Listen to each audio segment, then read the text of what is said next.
Welcome to the Cook's Domain. Today I'm going to be making a pork green curry. Now I know what you're thinking, green curry, that's a Thai green curry. No. There's lots of countries in Asia that make green curries. The Thai one just happens to be like the most famous one. And to make a Thai green curry we need a bunch of ingredients that most of us don't have. You'd have to specifically go out and get.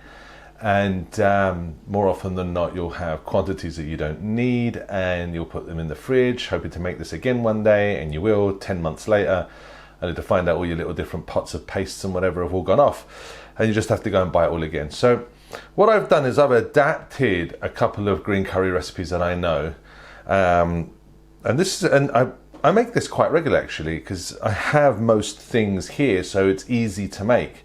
To make a green curry, a Thai green curry, I have to go out and get galangal paste. I have to get Thai basil leaves. Usually you need some palm sugar, and these are things I don't really use that often, so I don't always have them. So this is an adapted version of popular green curries in Asia. The biggest difference will be that the green doesn't come from basil leaves.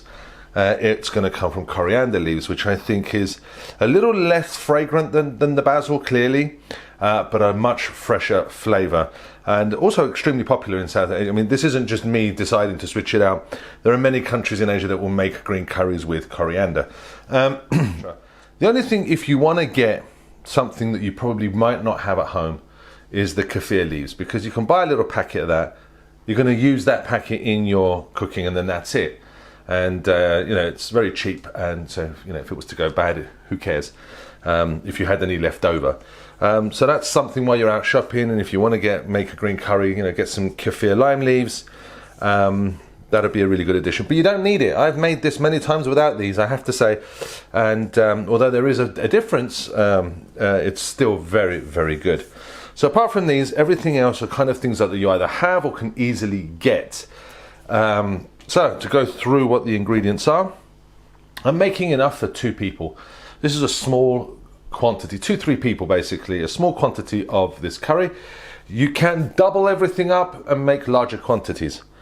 So we have half an onion, roughly chopped, 1 green chili, roughly chopped, 1 clove of garlic, roughly chopped, about 1 centimeter or half an inch of ginger, roughly chopped, a bunch of coriander, a red chili that's been sliced, but that's not needed for the paste, that's for later, 1 lemon, and what I would ordinarily have here is a couple of stalks of lemongrass. I have been searching for it for the last couple of days. All my local supermarkets have either run out, or they don't have it, or they're not carrying it anymore.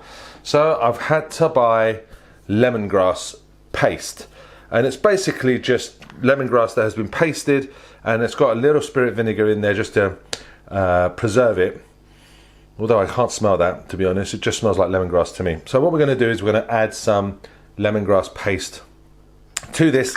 But if you can get fresh lemongrass, for my quantity of what I'm doing here, you need about 10-15 grams of that lemongrass. Remember to peel the outer layers because they're papery and not very nice. Chop it up roughly as well, and that will also go into the blender with everything else. But I'm just going to add you know, about 20 grams of the paste. You're also going to need the juice of 1 lemon or 1 lime. We have 2 teaspoons of Garam Masala, 2 teaspoons of Cumin powder, 1 teaspoon of Turmeric Powder, 1.5 teaspoons of salt, 1 can of coconut milk. We're going to have to grind a few grinds of black pepper, and 1 tub of our stock. If you don't have your own homemade stock, then just use a stock cube, you know, one that you can buy in shops. Just one of those is all you need. Couple of Keffir lime leaves as well if you have them, or if you want to get them. And there's going to be a couple of other things. We're going to add a little bit of water, we're going to add a little flour, and we've also got some veggies to go in this as well, but I'll get to those. First thing I want to address is the paste. We want to make our paste. So I've already chopped the onion, the garlic, the ginger, the chili. I want us to chop up our Keffir lime leaves just into little strips. Doesn't have to be precise or anything. And we can also chop up our coriander roughly as well. And I also forgot to add that we're going to need a couple of tablespoons of fish sauce. If you don't have any fish sauce, don't worry about it. As long as you're using some chicken stock or something, that will add the savory tang. You could add a little soy sauce, I suppose, not as much as you would the fish sauce, because that's not quite the same. But just to get a little bit more salty savouriness into the dish. But if you have fish sauce, or if you have some of the little ones like what's those normal brands that you can get in the supermarkets? Blue Amoy, I think it's called, something like that. Just get one of those little fish sauces and just put a couple of tablespoons of that. We're going to be using that as well. Okay, now to a blender part, and I want to blend this because food processors, they leave bits. It's great for making a salsa, but I don't want that. I want a paste. I want everything absolutely blended. So into a blender pot, I've added my 20 grams of my lemongrass paste. If you have fresh lemongrass, just add that, 10-15 grams of that into your blender pot. We want to add all of the garlic, all of the ginger, that one green chili, and if you want it spicier, add more green chili. Our Keffir lime leaves, our onions,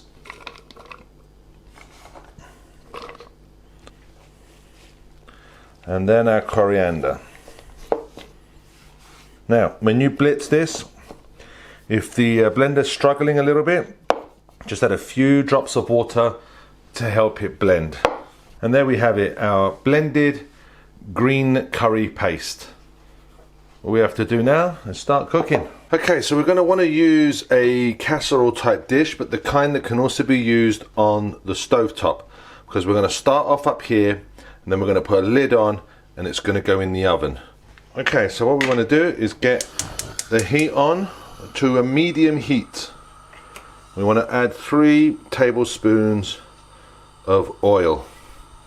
Now, if you do end up doubling up this recipe, don't double up the oil. If you quadruple the recipe, then double the oil. It's probably one of the only things that doesn't double or doesn't scale in this recipe. So if you did double the ingredients, just stick to 3 tablespoons of oil. Okay, once our oil starts getting a little warm, but we don't want it to get hot, we can start adding our spices. So the Garam Masala, our Cumin, and our turmeric. And start spreading those around, get those to blush, to hydrate, to start releasing their flavors. Just give it a few seconds, and then immediately add our green paste, which will also bring the temperature down in the pan. And that looks like it's hot enough, so let's turn our heat down to a medium low. And let's get all of this delicious paste into our pan. Mix that around. Now to that we want to add our chicken stock block that we pre-made and had in the freezer. But if you're using a chicken stock pot, then add your coconut milk now and add the stock pot to that. Okay, so now that my stock block has melted, we can add our can of coconut milk, which I've just put in here and mixed it as best as I can to get as much of that paste out, and just pour it straight into the curry.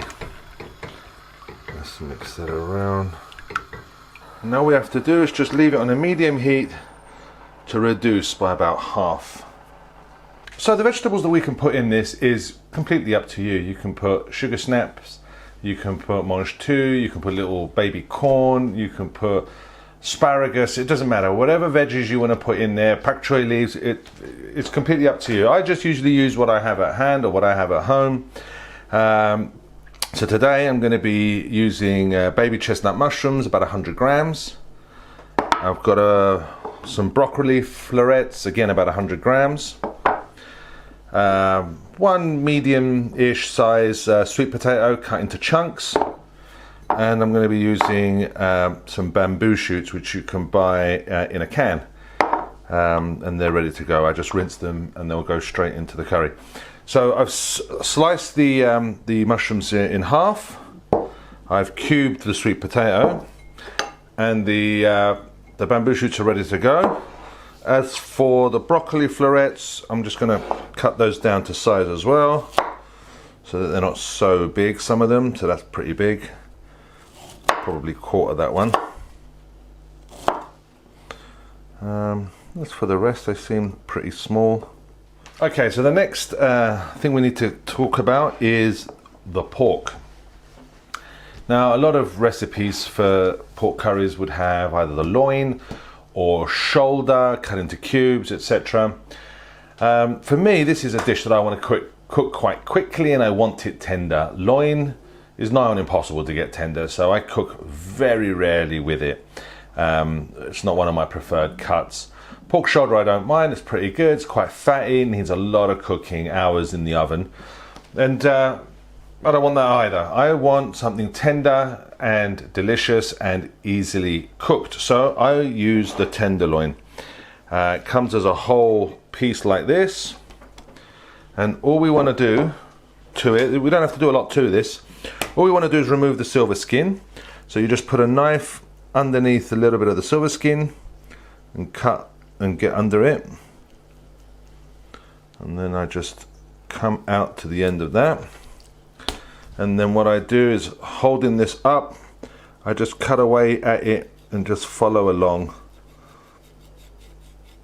quite easily until I get to the end. And I'll do that until I've stripped all of this silver skin membrane off of the pork. Try not to leave not even a little bit on there, because this stuff does not cook down. It doesn't chew very well. It doesn't chew at all, to be honest. It's horrible. So I want to remove it, every little bit of it. Okay, so now that we've cleared the tenderloin, we've got our little end piece there, the few bits that I got off the chain, and the actual loin itself. And all I want to do now is create like some slivers, like thin medallion pieces. So I just take the knife at an angle, slice across, and I've got my first piece. I don't want it too thick, but I don't want it too thin either, because we're going to flash fry these. This piece on the pork is the equivalent to the fillet on beef, or the filet mignon, as some people call it. And as you know, that doesn't not need a lot to cook, and neither does this. It's going to be a very quick flash fry, and it's going to be tender and full of flavor. So just cut your pieces and put it to one side. Okay, once we've reduced our curry down by about half, we want to put in our bamboo shoots, our mushrooms, our broccoli, and our sweet potato. Give that a mix. And all we want to do now is put a lid on our casserole dish, and we want to get this into our preheated oven at 180 degrees Celsius.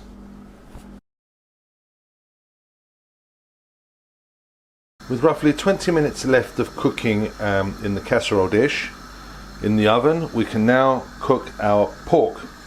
Get a frying pan onto the heat, and you want it at the very highest heat setting. What we're going to do is we're going to brown our pork fillet, but more importantly, we're going to cook it fast. Okay, now you don't want to crowd the pan. Just get your pieces in, but use up all the space. You don't really want more than 1 minute per side.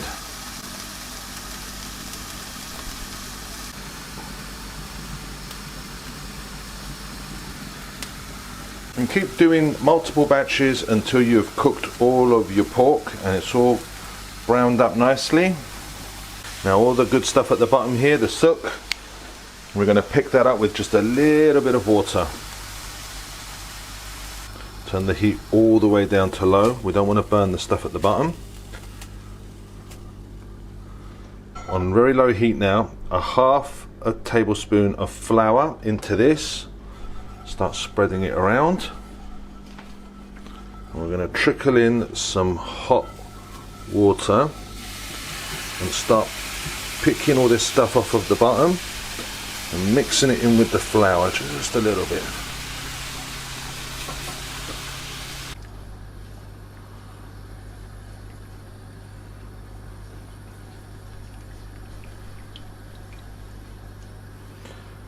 Now all we want to do is pour that mixture over our pork fillets, ready for us to put into the curry. Okay, so with our pork and its juices all ready to go into our dish, and the rest of the curry is in the oven at the moment, what we want to do is get the juice of 1 lemon or 1 lime.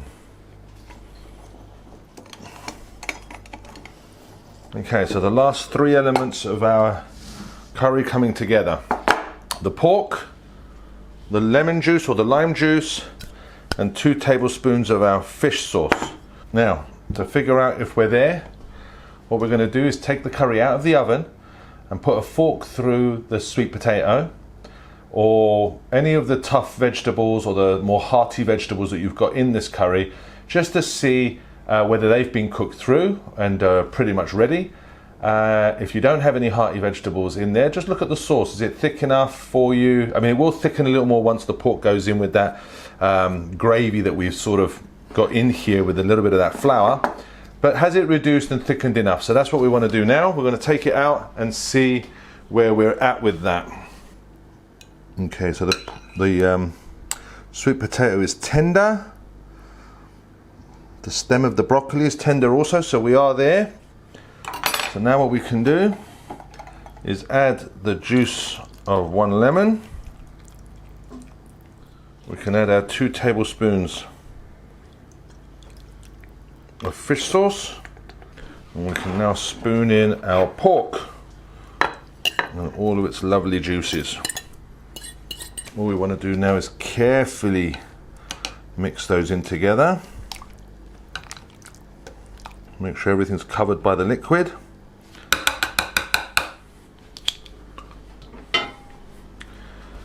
And without the lid now, back into the oven for about 10 minutes. We can't do any more than that, otherwise the pork will start to disintegrate. And we won't have a thick curry. Green curries are never thick, but we'll have a nice consistency green curry. Now, the green curry color in here is quite dark.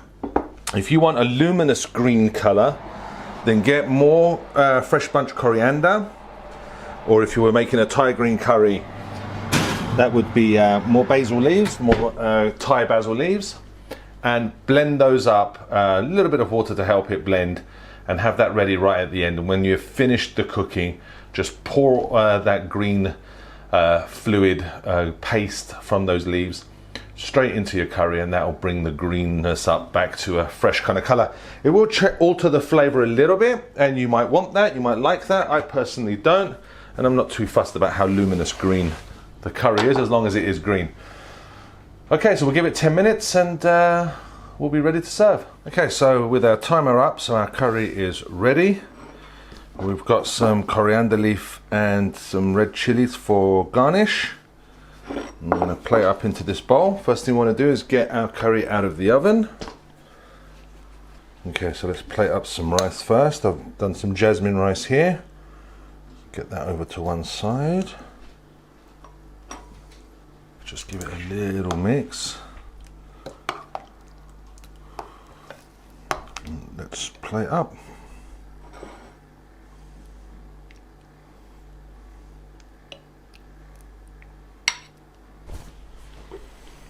Okay, we can garnish with a few red chilies,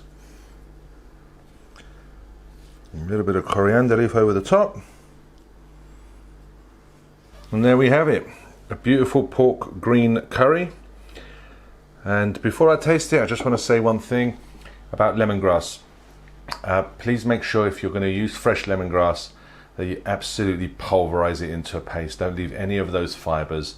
They can get stuck in your throat, and it's not a pleasant experience. So if you're going to use fresh lemongrass, remove as much of the outside layers as you can that are tough, and then the little bits that are left that you blend into a paste, make sure it's absolutely pulverized. Anyway, let's try this and see what it's saying.